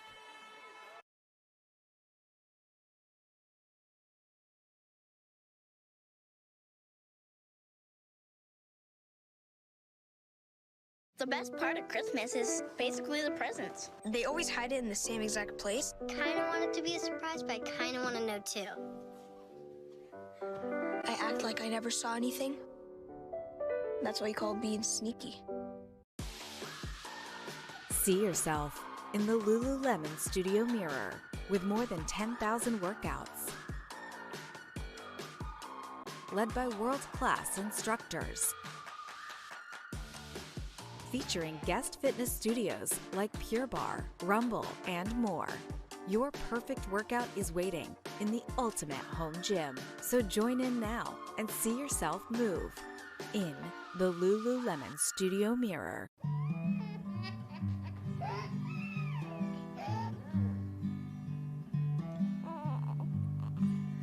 If I could be, baby, where you are.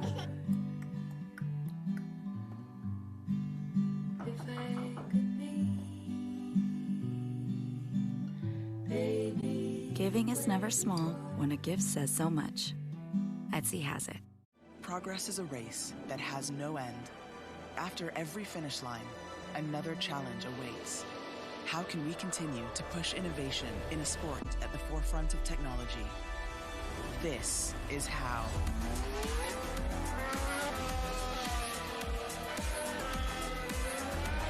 Discover how Aramco and the Aston Martin Formula One team aim to meet Formula One's sustainable fuel targets. Aramco, powered by How. The ACC Big Ten Challenge begins tonight at 7:15 on ESPN.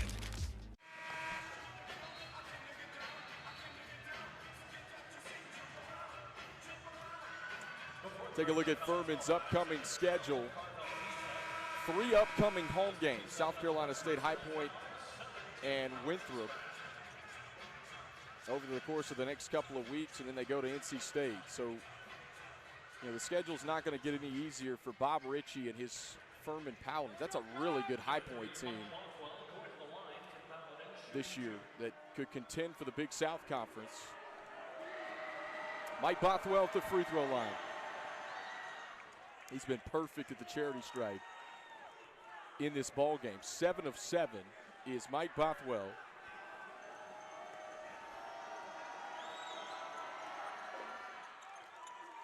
Furman's a team that's in the top 62 in the country in the KenPom ratings.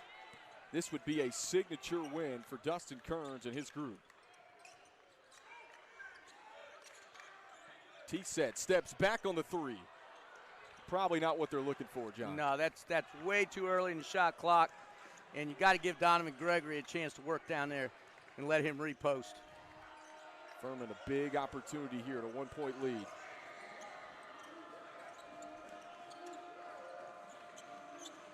Bothwell elevates, you betcha. He sticks a 3, and Furman back up by 4. As you would expect, Furman going to their veterans, Slauson and Bothwell, to get them back in this game.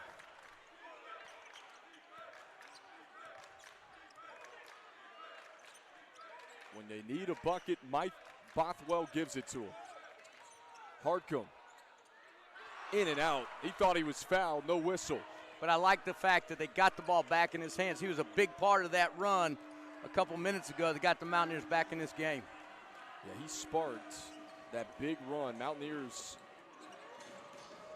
went over on a 14-0 run. Good drop off. Heen finishes.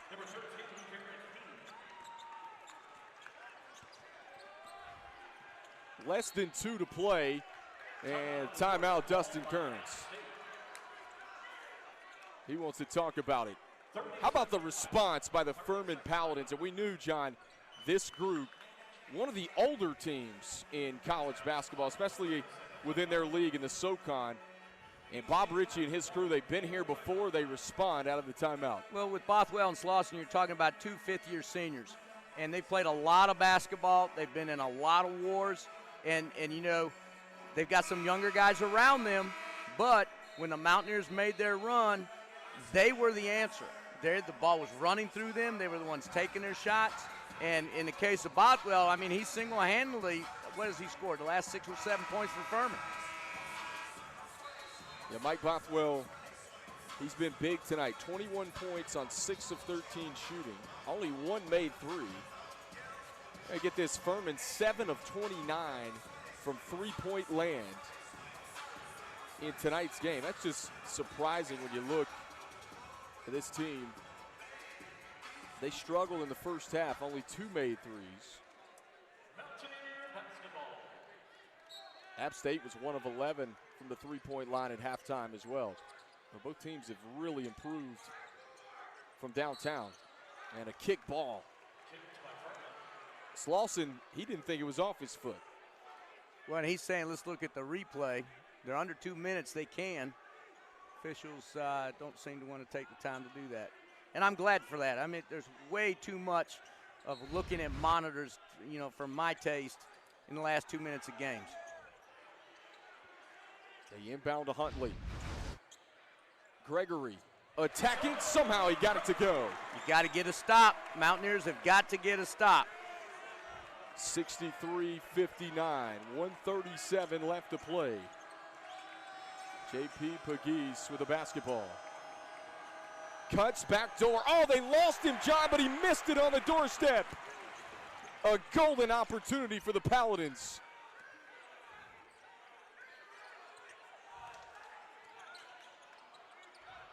Pegues knocked it away from Hartcomb. He got it back. Gregory can't hit the pull-up J. 107 left to play.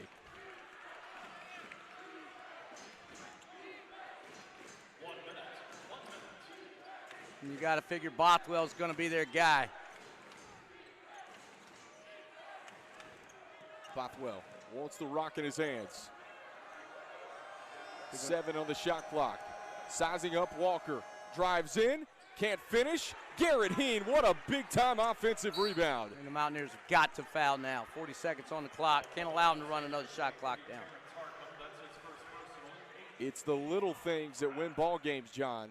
And Garrett Heen snatches in what might be the most important offensive rebound of the ball game. Absolutely. And, you know, at important times, at big moments, you got to do the little things, and the Mountaineers did not box out. Allowed Heen to get a free run to the basket for that offensive rebound.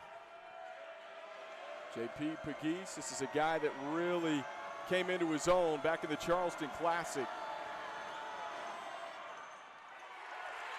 That's his first miss of the year from the free throw line. Can't convert. Gregory with 32 seconds was fouled.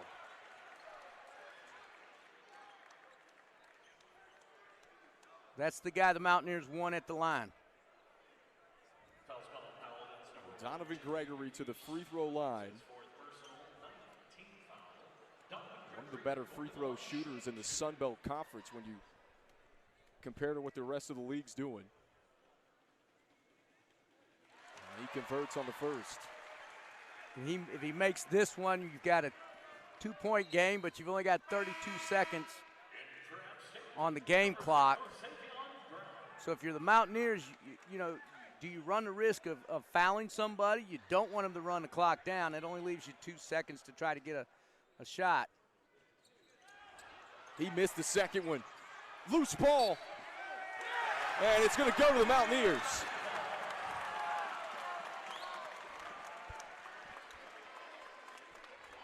So how about this, John? You missed the second one with 28.9 ticks left. It goes out of bounds and will go back to the Mountaineers. If the review stands up. We're going to take a look at it. And I think it will. It was pretty clear from our angle it went off of Furman, but I've seen funnier things happen when they start looking at who did it touch last and where did it brush somebody's finger. If you're Dustin Kearns, you know, you got to be drawing up something. In my opinion, I think if you get an open three, you take it. If not, you continue to attack the lane. You've got 28 seconds. But a three ties it. I don't know if you want to roll the dice and you know, give Furman the basketball again. Yeah, that was definitely off of Furman. I think it's going to stand. I think it's going to stay with the Mountaineers. And yeah, they were in a tough spot. You were talking about it when Donovan Gregory was at the free throw line, that there was going to be a 2-second differential between game and shot clock. And now all of a sudden you have the basketball down 3 and the timer's turned off. Yeah, amazingly, the missed free throw by Gregory actually helped you in this situation because you got a chance to either get a quick 2 and cut it down to 1 and then foul, or if you get an open 3, you can tie up the ball game. We'll see what Dustin Kearns draws up coming out of the timeout. Bob Ritchie and his Furman Paladins with a true test on the road tonight in Boone against a very good team in the Mountaineers out of the Sun Belt Conference.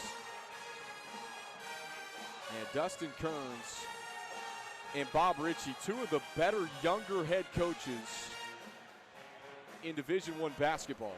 And these guys, bright futures ahead. You know, and if I'm, you know, Coach Ritchie, Mountaineers have Carville T. Set out there who has not made a free throw all year, and you've got DeBaji Walker, who's a 57% free throw shooter. So, you know, if you want to roll the dice and foul somebody early in the hopes that they missed a free throw up 3, you can go that route. Well, the call's going to stand. It will stay with Appalachian State, which we got to look at the replay. I think that's a right call. Now Furman's got to protect this 3-point lead. I just wish these replays didn't last so long, Kendall. It just takes a lot away from the game. Here we go. Terrence Harcum, the trigger man for the Mountaineers. If I'm the Mountaineers, I'm taking it hard to the basket.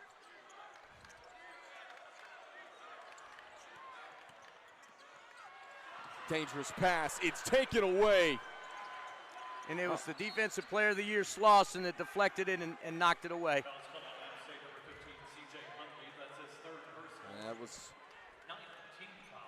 not what the Mountaineers wanted. And then they struggled. A few seconds went off the clock, John, before they got a foul there. So there's only 18.3 ticks left. Jalen Slauson at the free throw line. 70% free throw shooter. It is still a 1-1. Mountaineers not in the double bonus yet. He missed it. Door still open. 15 seconds. Gregory picks up his dribble. Gregory bumps. He'll go back to the free throw line.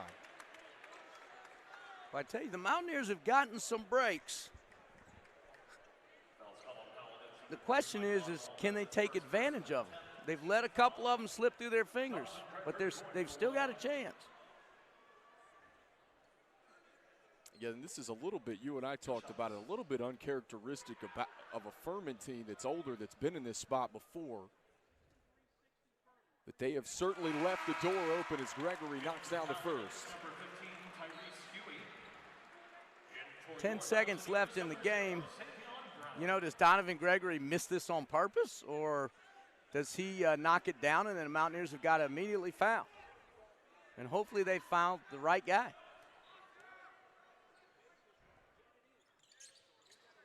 Left it short, rebound Slauson, 8 seconds, he gets it to Bothwell. That's exactly who they want at the free throw line with 6.6 seconds left. Mike Bothwell, an 88% free throw shooter. He's 8 for 8 tonight. Tonight, perfect at the free throw line. The Mountaineers have got to hope he misses one of these two, and then they're forced to rush down and try to get a three.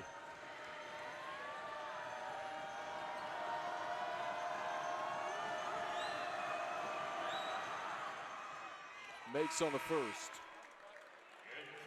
Now the question is, well, Dustin Kern still has a timeout.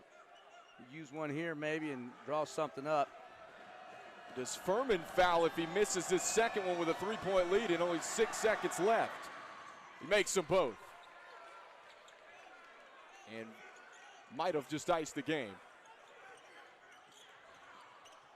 Harcum up the floor, Gregory. Not going to be enough for the Mountaineers. 65-61. Furman hangs on. The Paladins are the real deal. The preseason SoCon favorite. And they are able to get it done on the road. Yeah, and I think it boiled down to, Furman had some experience, and their experience showed at the end. They got the ball to the right guys in the right situations. They knocked down, in the case of Bothwell, their leader, their senior leading scorer, knocked out the free throws at the end when they needed to. And the Mountaineers had their chances. You got to tip their hat to them. They were down double digits the entire second half and actually took a lead with 2 minutes left. They just didn't find a way to finish the game. Final score, 65-61. Mike Bothwell, 23 points, 6 of 14 from the field, and the Furman Paladins able to get it done. 5-2 on the year, and Furman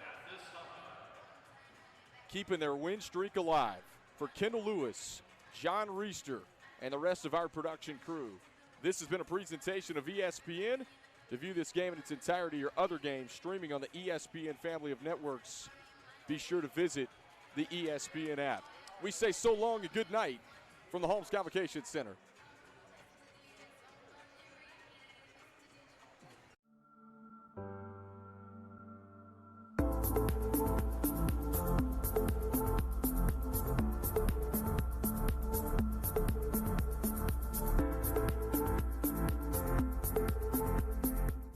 You can feel confident Continental is the smart choice in tires. Can they handle extremes? Yep. Tested from the Texas desert to near the Arctic Circle. Really? Really.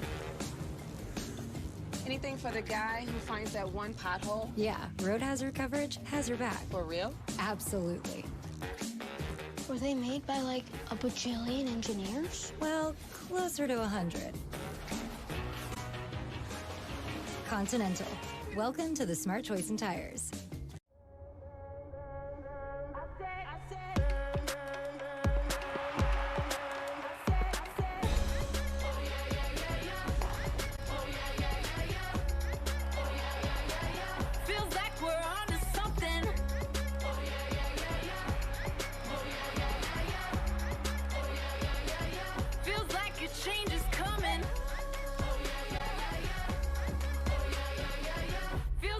Change is coming.